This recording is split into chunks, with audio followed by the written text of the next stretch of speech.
Quand NaNoWriMo, avril 2020, jours 5 et 6. Hier, je n'ai rien écrit du tout. Je culpabilise toujours un peu lorsque je n'écris pas.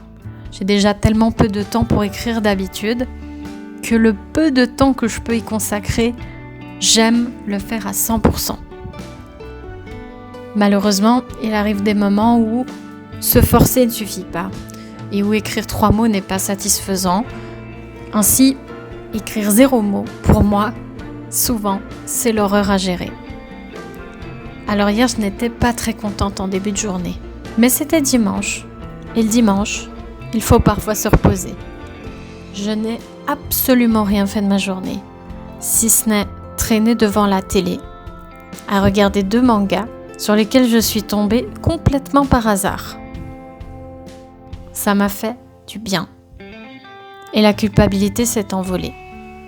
Normalement, elle reste comme un fond de pâte à gâteau qu'on n'arriverait pas à attraper. Mais là, j'ai tout bouffé. Aujourd'hui, j'ai écrit 1121 mots. Je me suis posée devant mon ordinateur pour écrire uniquement à 17h45 jusqu'à 18h30. Puis après manger, j'ai recommencé de 20h15 à 21h30. Je viens de relire mon chapitre, je suis plutôt contente du résultat et je vais le poster sur Scribd. Il y a des jours comme ça où la journée n'est pas exceptionnelle, mais où on fait des milliers de choses. Aujourd'hui, j'ai terminé de lire un livre, j'ai fait une mini-chronique de ce livre, que j'ai d'ailleurs posté sur Instagram, sur mon blog, sur mes différents réseaux. Aujourd'hui, j'ai aussi monté les précédents podcasts que je vous ai enregistrés. Mes excuses pour le retard. J'étais un peu occupée à ne rien faire. Et du coup, aujourd'hui, j'ai écrit. Et puis il y a ces jours où il est impossible de faire quoi que ce soit. Et il y a ces jours où on fait tout à la fois. C'est plutôt rare comme situation pour moi. J'ai toujours tendance à dévaloriser un petit peu ce que je fais, à ne pas me sentir très bien, à trouver que ce que je fais est un petit peu moyen, quelle que soit la tâche. Mais aujourd'hui, je suis contente et c'est important de le notifier. Alors si vous voulez, et si vous êtes d'accord de rester encore quelques minutes, je veux bien vous lire un petit extrait des premiers chapitres que j'ai écrits. Parce que si je lis trop loin, vous allez commencer à avoir quelques spoils et surtout vous n'allez pas tout comprendre puisque vous ne connaissez pas très bien mes personnages. Alors je vous propose de lire un extrait du début de Pas de veine pour toi. Ça doit faire 5 heures que nous sommes sur la route pour aller à l'institut. L'odeur du vieux cure de la voiture me donne la gerbe, mes jambes sont engourdies et j'aimerais bien faire une pause toilette, mais mon père ne veut pas s'arrêter de rouler. Il tient absolument à éviter les embouteillages de fin de journée. Pourtant, alors qu'il est déjà 17h, j'ai l'impression que nous sommes les seuls à emprunter ce chemin. D'abord, le trajet est calme, porté par l'autoroute et le son un peu trop fort de la radio. Mes parents s'ignorent. Je les ai toujours connus ainsi, sans affection l'un pour l'autre. À l'époque, quand ils ne se criaient pas dessus, ils se lançaient des éclairs avec leurs yeux. Puis la haine s'est estompée jusqu'à ce qu'ils ne se considèrent même plus. J'ai conscience d'être la seule raison qui les réunisse aujourd'hui après 10 ans de séparation, et ce n'est pas pour fêter quoi que ce soit.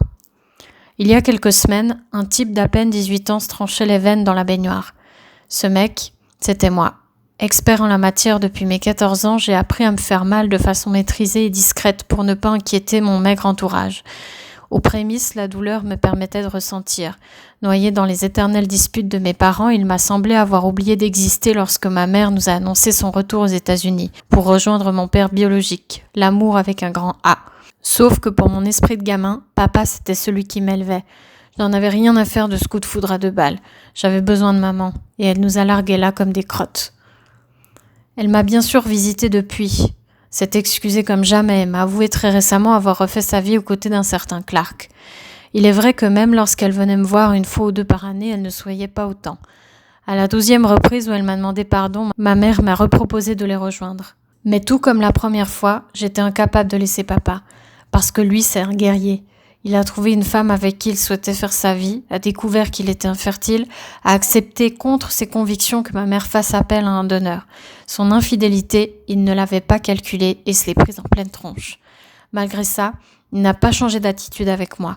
Il m'a aimé et m'aime encore comme s'il m'avait conçu. Impossible de laisser un gars comme ça perdre sa femme et son fils. Alors j'ai pleuré, j'ai tout pris sur moi.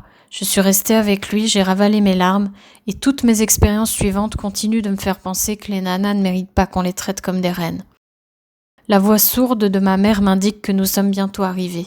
Mon casque sur les oreilles, je me fais surprendre par un solo de guitare électrique brutal, sans merci.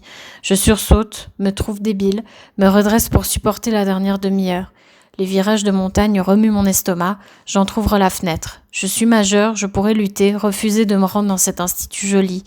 À chaque fois que je pense fuir, je me rappelle son regard, la façon qu'il a eu de paniquer en me trouvant dans la salle de bain, mon pantalon couvert de sang, incapable de tenir ma tête au point qu'il a dû me porter et me gifler pour que mes yeux s'ouvrent. Bien que cicatrisé après des semaines d'hôpital, mon poignet gauche me lance. C'est celui qui morfle le plus. Je ne peux pas empêcher mon père d'essayer de me sauver. Mon menton bascule en avant, je sens mes écouteurs glisser sur ma nuque. « Shaun », commence mon père en tapotant mon épaule. « On y est, fils, sors tes affaires, le directeur aimerait t'adresser quelques mots pendant que nous sommes encore là. » Je me frictionne le visage, redresse mes lunettes et à ma sortie, toute mon envie de pisser descend dans mon bas-ventre. Je serre les dents, espère trouver des WC avant l'entretien d'admission, sans quoi on risque de m'appeler le gars qui se fait dessus pendant des semaines.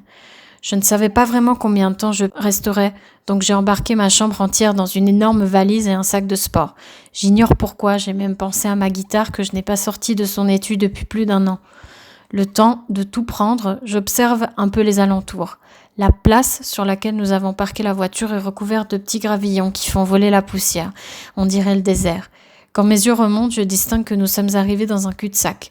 Tout autour de nous trônent des arbres immenses, un genre de forêt touffue dans laquelle on ne peut pas trouver le nord. Malgré sa densité, il me semble y distinguer des genres de cabanes en hauteur, peut-être 2 ou 3, construites d'un bois plus clair, poncé, certainement protégées contre les intempéries.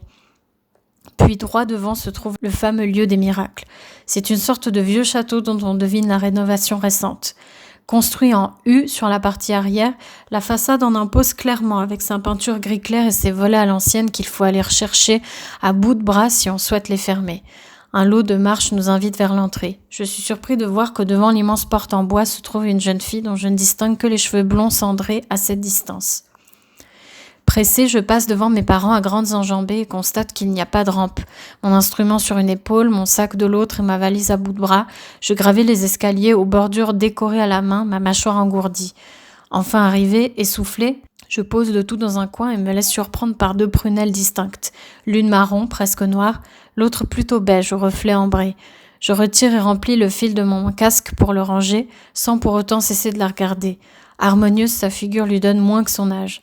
Seuls ses piercings la vieillissent un peu. Un anneau très fin ornant sa narine droite, un autre le bord inférieur gauche de sa lèvre. L'une de ses oreilles est traversée par une barre, son lobe décoré par un écarteur. La ligne de la seconde est habillée de 6 boucles qui se superposent jusqu'à arriver à un pendentif plus sobre. Un problème ? Sa voix est plus douce que son attitude. Encore une surprise. Aucun, rétorquai-je en saisissant mon bazar. Incapable d'identifier la raison de mon trouble, je mets maladroitement un coup de talon dans ma valise qui bascule et dégringole sans que ma mère ne puisse la récupérer. Je laisse tout glisser le long de mes bras, pense sauter des marches pour faire plus vite avant de me souvenir que c'est une mauvaise idée. Ébloui par le soleil, je manque tout de même la dernière, me tords la cheville, lâche un putain. Je récupère enfin mon bien et les rejoins en boitant. Bienvenue à l'Institut Joly. Je m'appelle Alissa et le directeur m'a demandé de vous accueillir. Il vous attend. Je vous laisse me suivre. Pas d'enthousiasme, juste des paroles apprises par cœur. Je m'attendais à trouver des adolescents heureux, épanouis, en rémission. Celle-ci ne semble pas dévastée non plus. Elle n'exprime tout simplement rien. Tout aussi dubitatif que moi, mon père et ma mère m'invitent à entrer en premier, pendant qu'Alissa tient la porte massive. Dis, est-ce qu'il y a des toilettes par là ? Le retour des éclairs que j'ai connus dans mon enfance, c'est maintenant. Son agacement est palpable, me fait déglutir avec peine. Elle m'indique d'un geste où je peux me soulager. Ça promet.